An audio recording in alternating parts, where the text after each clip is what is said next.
नाम है श्री दिगंबर पूर्णम गिरी। जब मैंने शास्त्र पढ़ा और उसमें यह आया कि जब महाप्रलय होगी तो 12 सूर्यों का ताप इस पृथ्वी पे गिरेगा जी। और मैंने आंख खोल के देखा तो एक ही सूर्य दिख रहा है, 11 और नहीं दिख रहे।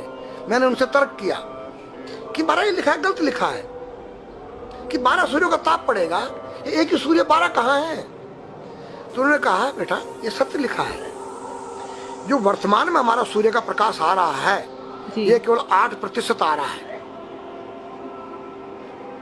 92% ओजोन पृथ्वी पर रुक जा रहा है, जो अल्ट्रावायलेट किरणें जिसको कहते हैं। ओके। यहाँ केवल 8 आ रहा है विटामिन डी को लेकर, रेडियम से युक्त होकर।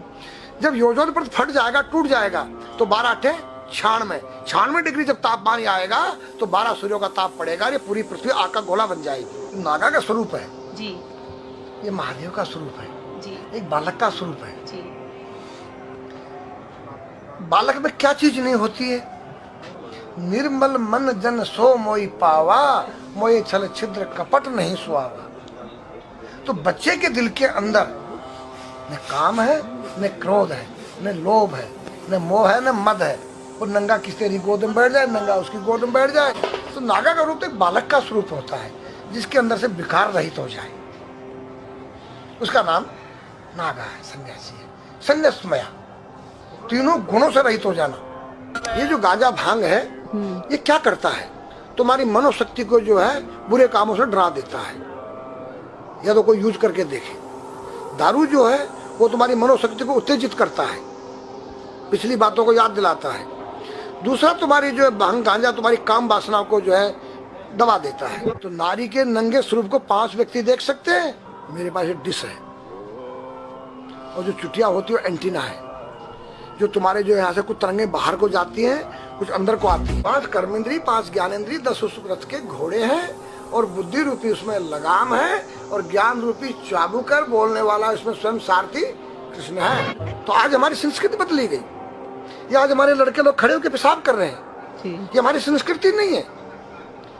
न मुसलमानों की संस्कृति है, न हिंदुओं की खड़े होकर पेशाब करना। जैसे अगस्त मुनि ने 3 चलू में समुद्र पी दिया। मैंने पूछा महाराज वो मामा जी का कितना बड़ा पेट था?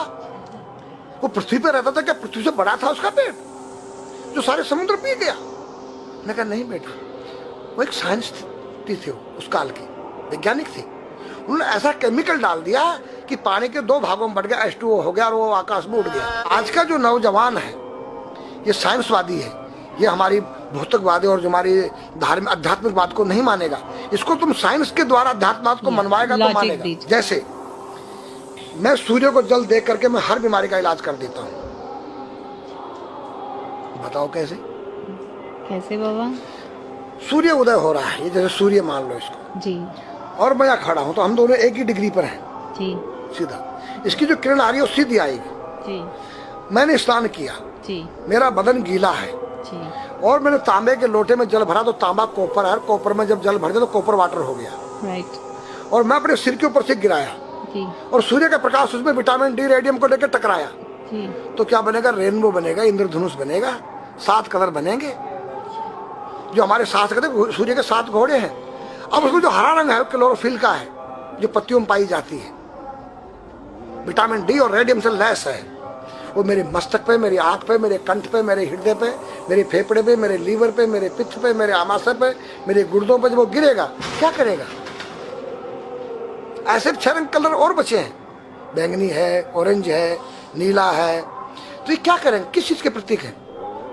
जब हरा रंग क्लोरोफिल का है और डॉक्टर कहता हरी पत्तियां खाओ, सब्जियां खाओ, उसमें आपको आयरन मिलेगा। तो अब वो जो विटामिन डी से जो हरा रंग पैदा हुआ है सूर्य की किरण से कॉपर वाटर में, वो क्या करेगा? कोई वैज्ञानिक बताए तो सही मुझे। एक अमेरिका का चेला है, एक रूस का है, वो मेरे भक्त बने हुए हैं। हरिद्वार में क्या वो कोई जल दे रहा होगा सूर्य को, वो भी अपने ऐसे फेंक रहा है, मैं बैठा देख रहा हूँ ये क्या कर रहा है। मैंने उसको बुलाया तो मैंने यही फार्मूला उसको समझाया।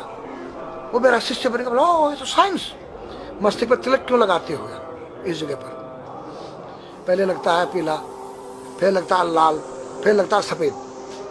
3 कलर क्यों लगते हैं? काला क्यों नहीं लगता? चौराहे पे 3 बत्तियां हैं, जी देखा होगा जी। लाल क्यों है? फॉर डेंजर, स्टॉप, खतरा है, या डेंजर, खड़े हो जाओ, खतरा है जी। पीला देखो, चलना नहीं है, हाँ, देखो, रेडी रहो, देखो। और सफेद, चल सफेद सफेद तो यहाँ है उसमें ना, हाँ चावल लगा रखे हैं ना मैंने हाँ सफेद, हाँ वहाँ हरा है। वहाँ हरा है, रेडी टू गो। गो या हरा गो है, जी। लेकिन सफेद अगर युद्ध हो रहा है, गोलियां चल रही है, सफेद झंडा लहरा दिया जाए, पीस, शांति का प्रतीक है। चावल ठंडा होता है। और हमारी यहाँ पर सुषुम्ना नाम की नाड़ी है, जी लाल कलर है कि तुम इस योग सहयोग में आके तुम बैठ सकते हो कि नहीं, ये माहौल तुम्हारे योग्य है या नहीं, या जुआ चल रहा है या शराब पी जा रही है, क्या तुम बैठ सकती हो? देखो पीला कलर है, देखो, आना नहीं जाना नहीं, देखो ओ खतरा है या ठीक नहीं है, चलो। और सफेद शांति, जी क्या है शांति है, बैठ सकते हैं। तो ये हमारी जो है संस्कृति में एक वैज्ञानिक है।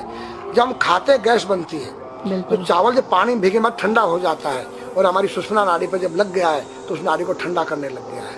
उस नाड़ी से कोई गर्म गैस को ऊपर चढ़ने नहीं देगा। और हमारे शरीर ब्रह्मांड में, हमारे सिर के अंदर कोई ऐसी वायु गैस जाकर तुम्हारी सिर को परेशान नहीं कर सकता है। तो मेरे पास जितने हमारे शास्त्र पुराण ग्रंथ हैं, ये साइंस है। मैं साइंस के द्वारा इन वैज्ञानिकों को समझा सकता हूँ और रगड़ा सकता हूँ। कहा जाता है कि नागा बाबा जो हैं वो कुंभ मेले के बाद विलुप्त हो जाते हैं, नहीं। ऐसा कुछ है क्या? ऐसा नहीं है। जैसे हम गंगोत्री धाम हिमालय में रहते हैं, जी वहाँ मुझे हिमालय पसंद आया। जी क्यों? कि तुम गर्मी से बचने के लिए तुम्हारे रूम में एसी लगी है, जी ठंडा पानी पीने के लिए तुम्हारे पास कृत्रिम जो है फ्रिज लगा है, जी हवा लेने के लिए तुम्हारे को पंखे या कूलर जो है कृत्रिम लगे हैं। लेकिन भोलेनाथ बाबा ने मेरे लिए नेचुरल एसी लगा रखी है, और नेचुरल फ्रिज लगाया है, नेचुरल पंखे लगे हैं। तो जब मैंने सब कुछ त्याग दिया, छाती में तो मैं कुछ लेके नहीं जा सकता हूँ, चाहे मेरे पास अरबों खरबों रुपया, जी खाऊंगा मैं उतना ही जितनी मेरी पेट के अंदर भूख है। पढ़ना लिखना ये तो सहज चातुरी, काम धैन मन बस करना गगन चढ़ना मुश्किल। काम धैन मतलब अपने वीर्य को कंट्रोल करना, अपने मन को कंट्रोल करना, और अपने प्राण को ब्रह्मांड में यहाँ ले जाना। ये खोपड़ी क्या है? ब्रह्मांड है, उसको कहते हैं समाधि।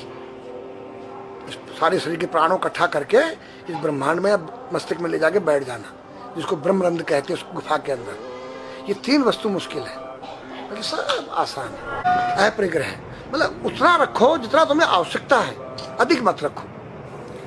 अब तुम अष्टांग योग जो है पतंजलि लगा रहे हो, और व्यापार बिजनेस चालू है, मेरी दूध को ले लो, टूथपेस्ट ले लो। अब मेरा आयुर्वेदिक अंडरवियर आ गया है। मैंने बोला वो कैसा है कि मैंने गंगा जल में जड़ी बूटे के रस में धागे भिगोए थे तब बनाया था। और मेरा दावा है कोई कितना योग कर ले, कोई स्वस्थ नहीं रह सकता है। क्यों? खान पीन तुम्हारा केमिकल, वायु में तुम्हारा केमिकल, पानी में तुम्हारा केमिकल। अब जो तुम आरओ का पानी नहीं पी रहे हो, उसके पानी के गुण ही नष्ट हो गए सब। उत्तर को सिर करके सोना क्यों मना किया है साइंस ने? हमारे शास्त्र मना करते हैं। हम उत्तर को सिर करके सोएंगे, दक्षिण को पैर करके। हम जब उठेंगे तो हमारी दृष्टि कहाँ? दक्षिण की तरफ जाती है। दक्षिण में यम का वास होता है। और जब दक्षिण को सिर करके सोएंगे तो हमारा मुंह उत्तर को जाएगा। उत्तर हिमालय है, भगवान शिव का कैलाश है। साइंस कहता है कि पृथ्वी के उत्तर ध्रुव दक्षिण ध्रुव है। पृथ्वी कैसी है पता है?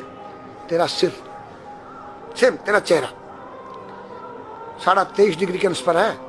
ये थोड़ी सी चुटिया नाप लेना अपनी प्रकार लेकर के, तुम भी नाप लेना, तुम भी नाप लेना, मैं भी नाप लूँ चाहे। ये थोड़ी सी चुटिया 90 पर नहीं है, ऐसे तिरछी झुकी हुई है। ये चुटिया, ये थोड़ी है 66.5 डिग्री कोण बनाती है। तो ये जो चुंबकीय मैग्नेट पावर है, उत्तर से नॉर्थ से साउथ तक, हम जब सिर उत्तर की तरफ करेंगे तो ये नॉर्थ है, वो नॉर्थ है। नॉर्थ को नॉर्थ धक्का मारेगा तो तुम्हारे दिमाग में और तुम्हारे हार्ट में डिस्प्रोजन होगा और बैलेंस बिगाड़ेगा। इसलिए साइंस में कहता है कि उत्तर की ओर सिर मत करो, और हमारे शास्त्र भी कहते हैं कि उधर मत करो, उधर दक्षिण की तरफ यम का वास है, उनकी तरफ दृष्टि पड़ती उठते ही। मतलब एक कहने का फर्क है, एक चीज एक ही है। आज हमारे पास योग की विद्या थी, वो गायब हो चुकी है। अब तो जो थोड़ा सा कोई एक चूहा था, वो दुकान में गया, उसको एक हल्दी कंकर मिल गया, बोला हम पंसारी हो गया है। हल्दी मिल जाने से पंसारी बन गया। जो पीटी स्कूल में कभी किया होगा आप लोगों ने, पढ़ा होगा स्कूल हाँ में, जी। उसी को योग कह रहे हैं। योग क्या है? भगवान कृष्ण के पास था, उज्जैन गए थे संदीपनी ऋषि के पास सीखने के लिए। एक ही समय में 16,808 रानियों के साथ बात कर रहे हैं, अलग अलग रूप में। योग से अनेक रूप बन सकते हैं। योग हनुमान जी के पास था। जब लंका में घुसे हैं तो मच्छर का रूप बनाया उन्होंने, मत्स्य के समान रूप धर कपि, मच्छर के समान। जब सीता के पास गए छोटे से बनकर तो पूछा क्या तेरे जैसे ही है सब? कि हाँ। फिर तो श्रीलंका पे विजय पाना असंभव है।